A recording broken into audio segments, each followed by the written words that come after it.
ഞാനൊരു സെക്യൂരിറ്റി ഗാർഡായിട്ട് ആദ്യത്തെ ജോലി. അവിടുന്ന് അത് ഭയങ്കര ബുദ്ധിമുട്ട്. 17 വയസ്സുകാരൻ നൈറ്റ് ഡ്യൂട്ടിയൊക്കെ ചെയ്യാന്നൊക്കെ പറഞ്ഞാൽ ഭയങ്കര പാടാണ്. ഈ 30 വർഷത്തെ അനുഭവത്തിൽ എനിക്ക് ഏറ്റവും അധികം മനസ്സിലായൊരു കാര്യം, നല്ല ഭക്ഷണമാണ് മനുഷ്യരെ ഏറ്റവും അധികം സന്തോഷിപ്പിക്കുന്നത്. ബാക്കിയുള്ള കാര്യങ്ങളൊക്കെ ഒരു താൽക്കാലികമായിട്ടുള്ളൊരു പ്ലഷറായിട്ടാണ് തോന്നിയത്.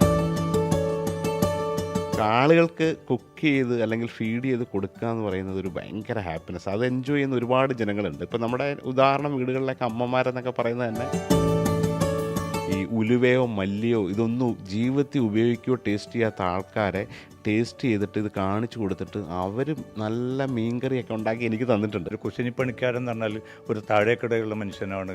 അടുക്കള എന്ന് പറഞ്ഞാൽ വളരെ മോശപ്പെട്ട ഒരു കേന്ദ്രം എന്നുള്ളൊരു കൺസെപ്റ്റാണ് ചെറുപ്പം മുതലേ നമ്മളിലൊക്കെ ഉള്ളത്. പലതരം പേരിലാണ് ദേണ്ണക്കാരൻ, കുശിനിക്കാരൻ, പണ്ടാരി, അങ്ങനെ പല പല വിളിപ്പേരിലാണ് ഇവർ അറിയപ്പെടുക. ഒരിക്കലും അതൊരു നല്ല ജോലി എന്ന നിലയിൽ ചെറുപ്പത്തിൽ ഞാൻ ചെറിയ ചെറിയ ഈ ഭക്ഷണം ഉണ്ടാക്കുന്ന സ്ഥലങ്ങളിലും കല്യാണപ്പരയിലൊക്കെ പോയി വിളമ്പാൻ പോകുന്നു, അല്ലെങ്കിൽ അവരുടെ കൂടെ നിൽക്കുന്നു കുഞ്ഞുനാൾ മുതൽ പോകുന്നുണ്ടായിരുന്നു. പുള്ളിയുടെ ഞാൻ പോയി ചോദിച്ചു, സാറേ എനിക്കൊരു ജോലി. അപ്പം അവിടെ ജോലിയൊന്നും ഇല്ല. പുള്ളി നോക്കുമ്പോൾ ഒരു ചെരുപ്പൊക്കെ ഇട്ടിട്ട് ഉറക്കമുളച്ചൊരു ചെക്കൻ വന്ന് ഇങ്ങനെ ചോദിക്കുകയാണ്. അദ്ദേഹമാണ് ആദ്യമായിട്ടൊരു ഇൻ്റർനാഷണൽ ബ്രാൻഡിനെ കേരളത്തിൽ കൊണ്ടുവന്നത്. ജീവിച്ചിരിക്കുന്നിടത്തോളം കാലം നമുക്കിഷ്ടപ്പെട്ട ഭക്ഷണം കഴിക്കാൻ പറ്റുന്നതാണ് ഏറ്റവും വലിയ ബ്ലെസ്സിങ്സ്.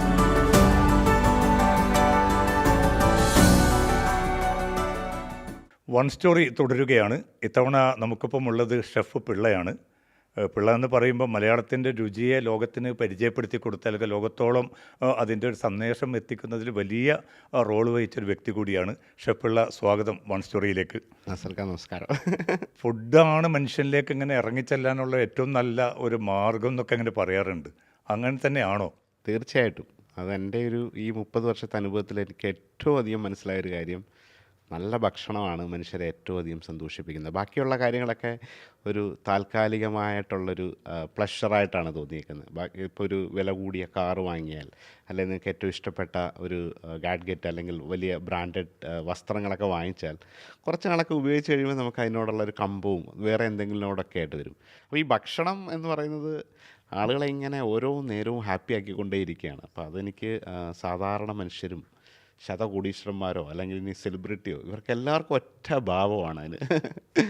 അപ്പോൾ നേരത്തൊക്കെ പറയാറുണ്ട് അരച്ചാണ് വയറിൻ്റെതാണ് പ്രശ്നം. അരച്ചാണ് വയറിലൂടെ തന്നെയാണ് ഈ പറയുന്ന ഒരു വലിയൊരു സാമ്രാജ്യവും നമ്മൾ രൂപപ്പെടുത്തിയെടുത്തിരിക്കുന്നത് ഫുഡിൻ്റെ. തീർച്ചയായിട്ടും ഭക്ഷണം കൊടുക്കുക. അപ്പോൾ എനിക്കൊരു പേഴ്സണലി അതൊരു ഭയങ്കര ഹാപ്പിനെസ്. ഇപ്പോൾ ഒരു കുറേ വർഷം ജോലി ചെയ്തു, പല പല കിച്ചണിൽ, പല പല രാജ്യങ്ങളിൽ, പല വിഖ്യാതമായ റെസ്റ്റോറൻറ്റുകളിൽ നല്ല ഗ്രേറ്റ് ഷെഫിൻ്റെ കൂടെയൊക്കെ പണിയെടുക്കാനുള്ളൊരു അനുഭവമുണ്ട്. അത് കഴിഞ്ഞിട്ട് ഇപ്പോൾ സ്വന്തമായിട്ടൊരു സ്ഥാപനമൊക്കെ നടത്തി, അല്ല ഇതൊക്കെ ഉണ്ടെങ്കിലും ഇപ്പോൾ ആളുകൾക്ക് കുക്ക് ചെയ്ത് അല്ലെങ്കിൽ ഫീഡ് ചെയ്ത് കൊടുക്കുക എന്ന് പറയുന്നത് ഒരു ഭയങ്കര ഹാപ്പിനെസ്. അത് എൻജോയ് ചെയ്യുന്ന ഒരുപാട് ജനങ്ങളുണ്ട്. ഇപ്പോൾ നമ്മുടെ ഉദാഹരണം വീടുകളിലൊക്കെ അമ്മമാരെന്നൊക്കെ പറയുന്നത് തന്നെ, അല്ലെങ്കിൽ വീട്ടിൽ ആരൊക്കെയാണോ ഭക്ഷണം പാകം ചെയ്യുന്നത് അവരൊക്കെ ഈ ഒരു ഫീലിംഗ് അല്ലെ ഈ ഒരു ഹാപ്പിനെസ് കിട്ടുന്നതാണ്. അപ്പോൾ ചില ആൾക്കാർക്കുള്ള ഏറ്റവും ബെസ്റ്റാണ് ഒരു പല രുചിയില്ലാത്ത കുറേ സാധനങ്ങളാണ് ഈ മൾട്ടിപ്പിളായിട്ടുള്ള ഇൻഗ്രീഡിയൻസിനെ ഒരുമിച്ചൊരു സാധനമാക്കി രുചികരമാക്കി ഒരാൾക്ക് ഫീഡ് ചെയ്തത് കഴിക്കുമ്പോൾ അവർക്കൊരു ഭയങ്കര ഹാപ്പി ആവുമല്ലോ.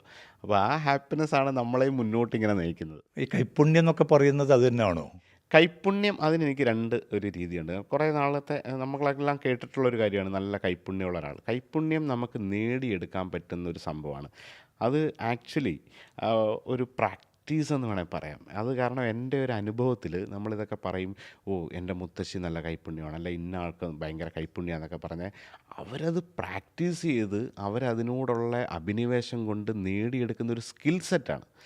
ഒരു പരിചയമില്ലാത്ത, അല്ല ഒരിക്കൽ പോലും കുക്ക് ചെയ്യാത്ത ആൾ, അല്ലെങ്കിൽ അവർ പോലും വിചാരിച്ചാൽ ഈ കൈപ്പുണ്യം നേടിയെടുക്കാൻ പറ്റും. അപ്പോൾ അത് ചില ആൾക്കാർ എൻ്റെ അമ്മ ഭയങ്കര കൈപ്പുണ്യമുള്ള, അതുകൊണ്ട് എന്തുണ്ടെങ്കിലും അമ്മ ഉണ്ടാക്കിയാൽ മതി എന്ന് പറഞ്ഞ് അങ്ങ് എക്സ്ക്യൂസ് കൊടുക്കുന്നതാണ്. പക്ഷേ ഞാൻ കണ്ടിട്ടുള്ള ഈ ഇംഗ്ലണ്ടിലൊക്കെ ജോലി ചെയ്യുന്ന സമയത്ത് മറ്റ് പല രാജ്യങ്ങളിലുള്ള പല ആൾക്കാരും വരും പല ജോലിക്കായിട്ട്. അപ്പോൾ അവരെയൊക്കെ നമ്മൾ കുറേ നാൾ കഴിയുമ്പോൾ ട്രെയിൻ ചെയ്യും. ഒരിക്കൽ പോലും കുടംപുളി എന്താണെന്ന് കാണാത്ത ഒരാൾ, അല്ലെങ്കിൽ ഒരിക്കൽ പോലും ഈ ഉലുവയോ മല്ലിയോ ഇതൊന്നും ജീവിതത്തിൽ ഉപയോഗിക്കുകയോ ടേസ്റ്റ് ചെയ്യാത്ത ആൾക്കാരെ ടേസ്റ്റ് ചെയ്തിട്ട് ഇത് കാണിച്ചു കൊടുത്തിട്ട് അവർ നല്ല മീൻകറിയൊക്കെ ഉണ്ടാക്കി എനിക്ക് തന്നിട്ടുണ്ട്. അപ്പോൾ അതിനകത്ത് കൈപ്പുണ്യമല്ലല്ലോ. അവരെന്താ ചെയ്തത്, ആ പ്രോസസ്സ് കറക്റ്റാക്കി അതിനെ കൃത്യമായിട്ട് പ്രാക്ടീസ് ചെയ്ത് 4-5 തവണ ഉണ്ടാക്കി കഴിഞ്ഞപ്പം അതിൻ്റെ സയൻസോ അല്ലെങ്കിൽ എൻ്റെ എന്ത് വേണമെങ്കിലും പറഞ്ഞാൽ അത് മനസ്സിലാക്കി അത് ചെയ്യാനുള്ളൊരു ഒരു രീതിയിൽ ചെയ്യുമ്പം ദ ബെസ്റ്റ് ഫുഡാവും. അപ്പോൾ അതുകൊണ്ട് കൈപ്പുണ്യം ഏതൊരാൾക്കും നേടിയെടുക്കാം. അതിനോടുള്ളിൽ എനിക്കിത് കുക്ക് ചെയ്യണം. പലരും ഈ കുക്ക് ചെയ്യുമ്പം ഷോർട്ട് കട്ട് ചെയ്യും. സമയം ഇപ്പോൾ ഒരു റോസ്റ്റ് ചെയ്യേണ്ട ഒരു ഭക്ഷണമുണ്ട്, സ്ലോ ആയിട്ട് കുക്ക് ചെയ്യേണ്ടതുണ്ട്. അത് സ്ലോ ആയിട്ട് തന്നെ ചെയ്താലാണ് അതിൻ്റെ പെർഫെക്റ്റ് കിട്ടുക. അപ്പോൾ അതിൻ്റെ ആ രീതിയിൽ അതിനകത്ത് നമ്മളൊരു ഷോർട്ട് കട്ട് ചെയ്യാൻ പോകുമ്പോഴാണ് ഈ കൈപ്പുണ്യം ഇല്ലാത്ത ഫുഡായിട്ട് നമുക്ക് തോന്നുക. അപ്പോൾ ചില ആൾക്കാർ ഇപ്പോൾ തേങ്ങ വറുത്തരച്ചൊരു കറി വെക്കണമെങ്കിൽ അത് തേങ്ങ ചെറുതായിട്ട് തിരിങ്ങി എടുത്ത് ചെറിയ ചൂടിൽ മൂപ്പിച്ച്, അല്ലെങ്കിൽ ഏതെങ്കിലും ഒരു സൈഡ് മൂക്കും ഒരു സൈഡിൽ മൂക്കില്ല. അപ്പോൾ അതിൻ്റെ രുചി കൃത്യമല്ല. അപ്പോൾ അത് പക്ഷേ അതിന് ക്ഷമയോടുകൂടി നിന്നൊരു 20 മിനിറ്റ് ഒരിടത്തും മാറാണ്ട് മൊബൈൽ പോലും നോക്കാണ്ട് തുടരെ ഇളക്കി ചെറിയ ചൂടിൽ അത് ഇളക്കി അതിന് ചൂട് തട്ടി കറക്റ്റായിട്ട് അത് അരച്ച് കറി ഉണ്ടാക്കുമ്പോൾ അതിൻ്റെ കൃത്യരുചി വരും. അപ്പോൾ അത് നമുക്ക് വളരെ വേഗത്തിൽ ടെൻഷൻ അടിച്ച് പടപടാന്ന് പറഞ്ഞ് നടുക്കി ഉണ്ടാക്കി കഴിഞ്ഞാൽ അത് പോവും. അപ്പോൾ കൈപ്പുണ്യം എന്ന് പറഞ്ഞൊരു പ്രാക്ടീസാണ്. പക്ഷെ അത് 1, 2, 3 പേർക്കൊക്കെ ആണെങ്കിൽ ഓക്കെ, ഇത്രയും സമയമൊക്കെ എടുത്ത് എത്ര സൂക്ഷ്മതയിൽ ചെയ്യാൻ പറ്റും. പക്ഷെ ഒരു കൂടുതൽ പേരിലേക്ക് ഒരു സർവ് ചെയ്യേണ്ടി വരുന്ന ഘട്ടത്തിൽ അത്ര സമയമൊക്കെ വേണ്ടതുണ്ടോ എന്നുള്ളതാണ്. അതൊരു പ്രൊഫഷണലായിട്ട് ഇപ്പോൾ ഒരുപാട് ആളുകൾക്ക് കുക്ക് ചെയ്യുന്ന ഒരു വലിയൊരു സിസ്റ്റം എന്ന് പറയുന്നത് കൃത്യ ഒരു പ്രോസസ്സ് നമ്മൾ മനസ്സിലാക്കിയാൽ, ഇപ്പോൾ 1,00,000 പേർക്കൊക്കെയുള്ള ഭക്ഷണം ഉണ്ടാക്കുന്ന, ഇപ്പോൾ അതൊക്കെ AI ടെക്നോളജിയും റോബോട്ടുകളൊക്കെ വന്നു തുടങ്ങി. അല്ലെങ്കിൽ പോലും ഇപ്പോൾ അതൊരു ഗ്രൂപ്പ് വലിയൊരു ലാർജ് ബാങ്കറ്റൊക്കെ ചെയ്യുമ്പോൾ അത് കൃത്യ ഒരു SOP. 1000 പേരുടെ ബിരിയാണി ഉണ്ടാക്കുക എന്ന് പറയുന്ന വേറൊരു കാര്യവും വീട്ടിലൊരു 10 പേരുടെ ബിരിയാണി ഉണ്ടാക്കുന്നത് രണ്ടും രണ്ട് രീതിയാണ്. അപ്പോൾ അത് ആ രീതിയും മെത്തേഡും അതിൻ്റെ ഒരു പ്രോസസ്സ് കൃത്യമായിട്ട് പാലിക്കപ്പെട്ടാൽ ഇതെല്ലാം നമുക്ക് ചെയ്യാൻ പറ്റും. ഒരു ഭക്ഷണത്തിൻ്റെ വിഭവങ്ങൾ മാത്രമല്ല, അതിലൊരു എസ്തെറ്റിക് ഉണ്ട്, അതിൽ ഈ മനസ്സുകളോട് സംവദിക്കുന്ന ഒരു സംഭവമുണ്ട്. അങ്ങനെ തന്നെ അല്ലേ ഇത് മുന്നോട്ട് പോകുന്നത്? 100%. അതാണ് ഞാൻ ആദ്യം പറഞ്ഞത്. നമ്മുടെ ഉള്ളിൽ ഇഷ്ടം എന്താണ്? ഞാൻ ഉണ്ടാക്കുന്നൊരു ഭക്ഷണം വേറൊരാൾ കഴിക്കുമ്പോൾ സന്തോഷിക്കണം. അതൊരു പൊതു തത്വം. അതാണ് ഒരു മിനിമം ഒരു സംഭവം. അപ്പോൾ അത് മനസ്സിലുണ്ടെങ്കിൽ ഞാൻ ഉണ്ടാക്കുന്ന ആ ഭക്ഷണം അത് ആ ഒരു സന്ദേശം കൈമാറും. അപ്പോൾ അത് ചിലപ്പോൾ അങ്ങനെയാണ് നമുക്ക് നമ്മുടെ അമ്മമാരുടെ ഭക്ഷണത്തോട് ഇത്രയും പ്രിയം. അവർ ചിലപ്പം വളരെ മികച്ച അല്ലെങ്കിൽ ഏറ്റവും വലിയ മുന്തിയ ഇൻഗ്രീഡിയൻസോ അല്ലെങ്കിൽ ഏറ്റവും വലിയൊരു 5 സ്റ്റാർ കിച്ചണിലല്ല, വളരെ ലിമിറ്റഡ് ആയിട്ടുള്ള എണ്ണയോ അല്ലെങ്കിൽ മുളക് മല്ലിയൊക്കെ വെച്ചിട്ട് എന്തുണ്ടാക്കി തന്നാലും നമുക്കത് വളരെ ഹാപ്പി ആയിട്ട് തോന്നുന്നത് ആ മെസ്സേജ് പാസ്സാവും ഫുഡിലൂടെ. അത് ചിലപ്പം കൊടുക്കുന്ന രീതിയിലായിരുന്നു, മോനെ വന്ന് കഴിക്കൂ എന്ന് പറയുന്ന ആ വാക്കിലൂടെ തന്നെ ആ ഫുഡിൻ്റെ മൊത്തം അങ്ങ് എത്തുകയാണ്. ഇത്തിരി കൂടി ഞാൻ ഒഴിച്ച് തരട്ടെ, അല്ലെ അതൊക്കെ ഒരു മെസ്സേജ് ആയിരിക്കാം, അല്ലെ വിളമ്പി തരുന്ന രീതിയായിരിക്കാം. വളരെ രുചികരമായ ഭക്ഷണം, മുഖമൊക്കെ കറുപ്പിച്ച് എന്നാ എടുത്ത് കഴിച്ചോ, പ്ലേറ്റ് അവിടെ ഇരിക്കുന്നത് കൊണ്ടുവന്നാൽ ചിലപ്പോൾ നമുക്കുണ്ടാകുന്ന ഒരു ഏറ്റവും ബ്യൂട്ടിഫുൾ ആയിട്ടുള്ള, ചിലപ്പോൾ നിങ്ങൾക്ക് ഇഷ്ടപ്പെട്ട ഐക്കൂറ നല്ല ഫിഷ് കറിയൊക്കെ ഉണ്ടാക്കി വേണേൽ പൊറോട്ടയോ അല്ലെങ്കിൽ ചോറും തോരനും മോരുകറിയൊക്കെ ആയിട്ടൊരു ടേബിളിൽ വിളമ്പുന്ന ഒരാളുടെ മുഖത്തിൻ്റെ ആറ്റിറ്റ്യൂഡ് കണ്ടാൽ നിങ്ങൾക്ക് ആസ്വദിക്കാൻ പറ്റില്ല. ഇല്ല, ഇനി അത് വളരെ ഒരു ചെറിയൊരു നെത്തോലി കറി, ഇനി അതിനകത്ത് വലിയ സംഭവമില്ല, ഒരു തക്കാളി മുളക് ഇട്ടിട്ട് പുളിഞ്ഞ് ഇച്ചിരി തേങ്ങ അരച്ചിട്ട് ഒരു ചാറ് വെച്ചിട്ട് കുറേ ചോറിനകത്ത് വളരെ വൃത്തിയായിട്ട് ഒരു കഷ്ണം മീനോട് ഇട്ട് തരട്ടെ എന്ന് നമ്മളടുത്ത് സ്നേഹത്തോടെ ചോദിച്ചാൽ ഒരു 100 വിഭവങ്ങൾ ഇട്ട് കഴിക്കുന്ന സന്തോഷത്തോടെ നമ്മൾ കഴിച്ചു. അപ്പോൾ ആ ഒരു മെസ്സേജ് അത് ചിലപ്പം ബോഡി ലാംഗ്വേജിലാവാം, നമ്മൾ കൊണ്ട് കൊടുക്കുന്ന രീതിയിലാവാം, ആ ഭക്ഷണം തയ്യാറാക്കുമ്പോൾ എടുക്കുന്ന നമ്മളുടെ ഇതൊക്കെ അതിൻ്റെ ആ ഒരു ഗ്രാവിറ്റിയിൽ അവരുടെ കഴിക്കുന്നവരിലേക്ക് എത്തും. അത് ഈ പുറം രാജ്യങ്ങളിലുള്ള ആൾക്കാരൊക്കെ ഞാൻ ശ്രദ്ധിക്കുമ്പോൾ അവർ ഷെഫിനെ വിളിച്ചിട്ട് നേരിട്ട് തന്നെ അഭിനന്ദിക്കുന്ന കാണുന്നുണ്ട്. പക്ഷേ മലയാളി നേരത്തെ മുതൽ തന്നെ ഒരു കുശിനിപ്പണിക്കാരെന്ന് പറഞ്ഞാൽ ഒരു താഴേക്കിടയുള്ള മനുഷ്യനാണ്, അടുക്കള എന്ന് പറഞ്ഞാൽ വളരെ മോശപ്പെട്ട ഒരു കേന്ദ്രം എന്നുള്ളൊരു കൺസെപ്റ്റാണ് ചെറുപ്പം മുതലേ നമ്മളിലൊക്കെ ഉള്ളത്. അപ്പോൾ ഒരു ഏറ്റവും മോശപ്പെട്ട ജോബുകളിലൊന്നാണ് കുശിനി ജോലി എന്നൊരു കൺസെപ്റ്റ്. പക്ഷേ നമ്മൾ പുറം ലോകത്തൊക്കെ വരുമ്പോഴാണ് ഒരു ഷെഫിനൊക്കെ കിട്ടുന്ന പ്രാധാന്യം, അയാളെ വിളിച്ചിട്ട് പറയുമ്പോൾ അയാൾക്ക് കിട്ടുന്ന ഒരു അനുഭൂതി ഇങ്ങനെ തോന്നിയിട്ടില്ലേ? ഭയങ്കരമായിട്ട് തോന്നിയിട്ടുണ്ട്. അപ്പം നമ്മൾ ആദ്യമൊക്കെ നാട്ടിൽ പണിയെടുത്ത സമയത്ത് പൊതുവേ ഒരു പാചകക്കാരൻ അല്ലെങ്കിൽ പലതരം പേരിലാണ്, ദേണക്കാരൻ, കുശിനിക്കാരൻ, പണ്ടാരി, അങ്ങനെ പല പല വിളിപ്പേരിലാണ് ഇവർ അറിയപ്പെടുക. ഒരിക്കലും അതൊരു നല്ല ജോലി എന്ന നിലയിൽ മലയാളികൾ കണ്ടിട്ടുണ്ടായിരുന്നില്ല. അപ്പോൾ ഈ അടുത്ത കാലത്ത് ആളുകൾക്കൊക്കെ ഈ സോഷ്യൽ മീഡിയ ഒക്കെ വന്നതും ഇങ്ങനെയൊക്കെയുള്ള പല സംഭവങ്ങളൊക്കെ വന്നപ്പോൾ ആളുകൾക്ക് ഷെഫ് എന്നുള്ള പേര് പോലും ഈ അടുത്താണ്.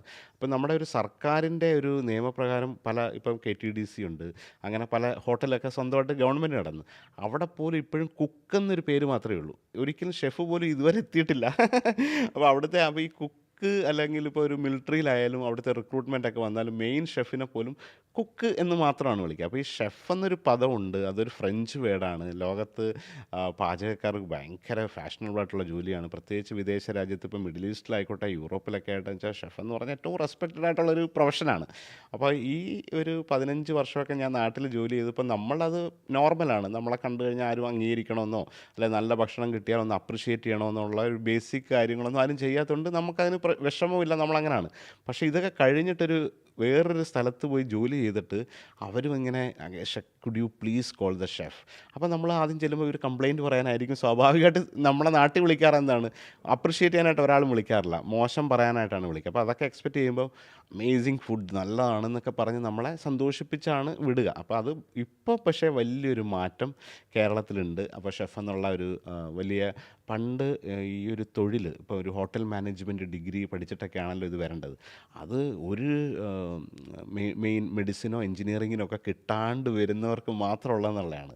ഒരിക്കലും പാരൻസ് ഒരിക്കലും സ്വന്തം കുട്ടികളെ ഇങ്ങനെ BHM അല്ലെങ്കിൽ ഡിപ്ലോമ ഇൻ ഹോട്ടൽ മാനേജ്മെൻറ്റോ ഹോസ്പിറ്റാലിറ്റിയോ എന്നൊക്കെ പറഞ്ഞാൽ ഒരു താല്പര്യമില്ലാത്തതാണ്. പക്ഷേ ഇന്ന് പാരൻസ് പോലും നല്ല നല്ല ഇൻസ്റ്റിറ്റ്യൂട്ടിൽ വിട്ട് അവരെ ഒരു ഷെഫാക്കാം, അല്ലെങ്കിൽ ഒരു ജനറൽ മാനേജറാക്കാം, അല്ലെങ്കിൽ ഹോസ്പിറ്റാലിറ്റി ഇത്രയും നല്ല ഇൻട്രസ്റ്റിംഗ് ഒരു കരിയറാണ്, ലോങ് കരിയറാണ്, ഭയങ്കര ഒരിക്കലും ഒരു ബോറടിക്കുന്ന ഒരു തൊഴിലായിട്ട് മാറില്ല. മറ്റിപ്പോൾ നമ്മളൊരു സ്ഥിരം ഒരു പാറ്റേണിലല്ല ഇത് പോവുക. അപ്പോൾ ഇതൊക്കെ മനസ്സിലാക്കി അതിൻ്റെ ഒരു ഭയങ്കര രസകരമായിട്ട് വന്നിട്ടുണ്ട്. അപ്പോൾ ഈ ഒരു റെസ്പെക്റ്റ് ആസ് എ ഷെഫ് എന്ന നിലയിൽ ഒരു പാചകക്കാരന് കിട്ടുന്ന ഒരു അംഗീകാരങ്ങൾ ഇപ്പോൾ ആളുകൾ മനസ്സിലായി. ഇത് പക്ഷേ ഇന്ത്യയിലൊക്കെ മറ്റ് സ്ഥലങ്ങളിലൊക്കെ ഇത് ഭയങ്കര റെസ്പെക്റ്റാണ്. ഇപ്പോൾ ഈ ഗുജറാത്തിലൊക്കെ പാചകക്കാരെ വിളിക്കുന്ന മഹാരാജ എന്നാണ്. അപ്പോൾ അവരെ ഞാൻ വിചാരിച്ചു ഇത് എന്താ അനുഭവം എന്ന് വെച്ചാൽ, കൊല്ലത്തൊരു വലിയൊരു വെഡ്ഡിങ്, ഞാൻ ജോലി ചെയ്ത ഹോട്ടലിൽ ഒരു ഡെസ്റ്റിനേഷൻ വെഡ്ഡിങ്ങിന് അവരുടെ ഫുഡ് ഉണ്ടാക്കാൻ അവരുടെ ഷെഫുമാരെ കൊണ്ടുവന്നു. അപ്പോൾ ഇവരിങ്ങനെ നമ്മുടെ കിച്ചണിൽ വന്ന് അവരുടെ കുറേ സ്പെഷ്യൽ ഡിഷുണ്ട്, ഉന്തിയോ അതുപോലെ രാജ് ബാട്ടി ചൂർമ എന്നൊക്കെ പറഞ്ഞ കുറേ സാധനങ്ങൾ, ദാൽ ബാട്ടി ചൂർമ, അതൊക്കെ ഉണ്ടാക്കാനായിട്ട് അവരെയാണ് കൊണ്ടുവന്നത്. അപ്പോൾ അവരൊക്കെ ഉണ്ടാക്കി നമ്മൾ ഇൻട്രാക്ട് ചെയ്യുമ്പോൾ ഇവരിങ്ങനെ മഹാരാജമാർ, ഞാൻ വിചാരിച്ചു അദ്ദേഹത്തിൻ്റെ പേരാണ്. അപ്പോൾ വീണ്ടും ഒരു അസിസ്റ്റൻറ്റ് വന്നപ്പോൾ അങ്ങേരെ മഹാരാജ, ഞാൻ വിചാരിച്ചു ഇനി ഇവർ അനിയനോ ആണോ ഇനി ഒരുമിച്ചുള്ള പേരാണോ. അപ്പം എല്ലാവരും ഇങ്ങനെ മഹാരാജ എന്ന് ഇവരെ ആ ഗസ്റ്റാണ് വിളിക്കുന്നത് കൊണ്ടുവന്നത്. അപ്പോൾ ഞാൻ ചോദിച്ചു ചേട്ടൻ്റെ പേര് ഇങ്ങനെയാണോ? അപ്പം പറഞ്ഞല്ല മഹാരാജ, വേറൊരു പേര് പറഞ്ഞപ്പോഴേ, അപ്പോൾ മഹാരാജ എന്ന് പറഞ്ഞാൽ ഷെഫുമാരെ വിളിക്കുന്ന പേരാണ്. അത് ഇപ്പം തന്നെ ദുൽഖർ സൽമാൻ്റെ പിന്നെ നമ്മുടെ ഉസ്താദ് ഹോട്ടലിൽ, അപ്പം വിദേശത്തു നിന്ന് പഠിച്ച് വന്നിട്ട് പെണ്ണ് കാണാൻ പോകുമ്പോൾ പെണ്ണിനോട് പറയുമ്പോൾ അവർ മറ്റുള്ളവരോട് പറയുമ്പോൾ എല്ലാവരും പിന്നെ അവർ പരിഹസിച്ച് ഈ ചങ്ങാതിക്ക് എന്ത് പിന്നെ പോയത്തക്കാരനാണെന്നുള്ളത്. അപ്പോൾ അത് ഒരു മലയാളീൻ്റെ ഒരു സൈക്കിള് ഉണ്ടായിരുന്നു കുറേ കാലം. ഇപ്പം പറഞ്ഞോണം ട്രെൻഡായിട്ട് മാറിയിട്ടുണ്ട്. ഇപ്പോൾ അത് മാറി. ഇപ്പോൾ ഒത്തിരി നമുക്കിപ്പോൾ സോഷ്യൽ മീഡിയയിലൊക്കെ അത് കുറേ കാലം, ഇപ്പോൾ നമ്മളിപ്പോൾ ഒരു ഷെഫ് പിള്ള എന്നൊക്കെ പറഞ്ഞ ഒരാൾ വന്ന് ഇങ്ങനെയൊക്കെ കുറേ കാണിച്ചു, അല്ലെങ്കിൽ സ്വന്തമായിട്ട് സ്ഥാപനം ഉണ്ടാക്കാം, അല്ലെങ്കിൽ ഇതൊക്കെ ചെയ്യാം, അല്ലെങ്കിൽ ഇങ്ങനെ ബ്രാൻഡ് ചെയ്യാം എന്നൊക്കെ കണ്ടപ്പം എത്രയോ ഷെഫുമാർ നമുക്ക് കാണാം. ഇപ്പോൾ ലോകം മുഴുവൻ മലയാളി ഷെഫുമാരെ നമുക്കിപ്പോൾ ഇൻസ്റ്റഗ്രാമിൽ പോയാൽ എത്രയോ നന്നായിട്ട് ചെയ്യുന്നവരുണ്ട്. അപ്പോൾ ഇതൊക്കെ കാണുമ്പോൾ നമുക്ക് ഭയങ്കര സന്തോഷമാണ്. ആ ഒരു പ്രൊഫഷൻ ആളുകൾ അംഗീകരിക്കുന്നു, പുതിയ ആൾക്കാർ വരുന്നു, ഒരുപാട് സ്ത്രീകൾ വരുന്നുണ്ട്. ഇപ്പോൾ ഒത്തിരി ഗ്രേറ്റ് മലയാളി ഷെഫുമാരായി. പക്ഷേ പിള്ള, ഞാൻ ചോദിക്കുന്നത് പിന്നെ ഈ ഒരു രംഗത്തേക്ക് വരുന്നത് ഷെഫ് പിള്ള വരുന്ന സമയം എന്ന് പറഞ്ഞാൽ ഈ ഒരു ഉപബോധ മനസ്സിലൊക്കെ തന്നെ ഒരു മോശപ്പെട്ട പണി എന്നുള്ള നിലക്കാണ്. എന്താണ് പിന്നെ ആ ഒരു തീർപ്പിലേക്കൊക്കെ വരാനുണ്ടാക്കിയ സാഹചര്യം? അല്ല, ഞാൻ വന്ന സമയം എന്ന് പറയുന്നതൊക്കെ 90കളിലാണ്. അപ്പോൾ ആ സമയത്തൊന്നും പാചകക്കാരെന്നൊക്കെ പറയുന്നത് വളരെ ശമ്പളം പോലും കൃത്യമായിട്ടില്ല. അപ്പോൾ ആ ഒരു സമയത്തെ ജോലി എന്ന് പറഞ്ഞാൽ അന്ന് കിട്ടിയതിൽ നമ്മൾ സർവൈവ് ആയി പോവുക, അല്ല ആദ്യമായിട്ട് കിട്ടിയതിനെ സന്തോഷത്തോടെ നമുക്ക് ഇഷ്ടപ്പെട്ട പണിയാണ്, നല്ല ആഹാരം കഴിക്കാം. ഞാൻ 16-17 വയസ്സിലാണല്ലോ, അന്നത്തെ ഈ 17 ഇയർ 90s സാമ്പത്തികമായിട്ട് അല്ലെങ്കിൽ ആ ഒരു സമയത്തെ വിശപ്പെന്ന് പറഞ്ഞത് നമ്മുടെ ഏറ്റവും വലിയൊരു കാര്യമാണ്. അപ്പോൾ സമയത്തിന് കൃത്യമായിട്ട് ആഹാരം കഴിക്കാൻ പറ്റുക എന്നുള്ളത് തന്നെ ഏറ്റവും വലിയ ലക്ഷറി ഉള്ളൊരു കാലമാണ്.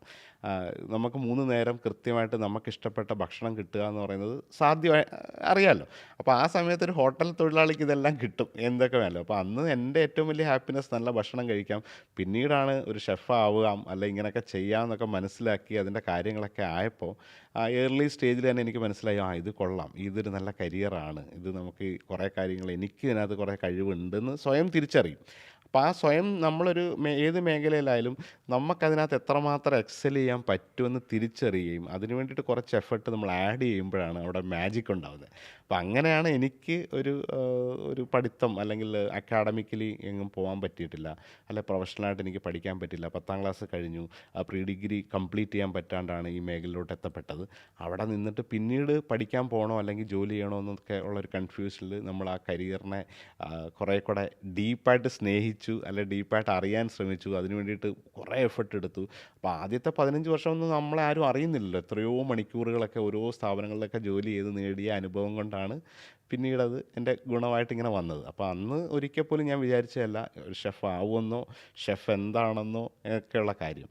പിന്നെ ഈ പറഞ്ഞ പോലെ നമ്മളുടെ ഇഷ്ടം, നമുക്ക് ഇഷ്ടപ്പെട്ടൊരു മേഖലയിൽ നമ്മൾ തുടരെ ഇത്രയും വർഷമൊക്കെ, ഒരു ഉദാഹരണം നാസർക്ക എത്രയോ വർഷമായിട്ട് ഇതിൻ്റെ ഒരു നിൽക്കുന്നു, അല്ലെങ്കിൽ മിഡിൽ ഈസ്റ്റിൽ ഈ ഒരു ഇത്രയും ഡിഫിക്കൽട്ടായിട്ടുള്ളൊരു സ്ഥലത്ത് ഒരു മീഡിയ ഹെഡായിട്ടിരുന്ന് ഇതിനെയൊക്കെ കൺട്രോൾ ചെയ്ത് കൊണ്ടുപോകുക എന്ന് പറയുന്നത് വളരെ ഡിഫിക്കൽട്ട്. അതിന് ഇഷ്ടവും കൂടെ കൊണ്ടാണ്, അല്ലെങ്കിൽ അല്ല. അപ്പോൾ നമ്മളിപ്പോൾ ഈ ഒരു പാചക രംഗത്ത് ഇത് ഇഷ്ടം ഉണ്ടായതുകൊണ്ട് മാത്രമാണ് ഇത് പോകുന്നത്. അപ്പോൾ ഇഷ്ടത്തോടു കൂടി കുറേ കാര്യങ്ങൾ ചെയ്യുമ്പം പിന്നീട് കിട്ടുന്ന ബെനിഫിറ്റ് നമ്മൾ അല്ല കൺട്രോൾ ചെയ്യുക.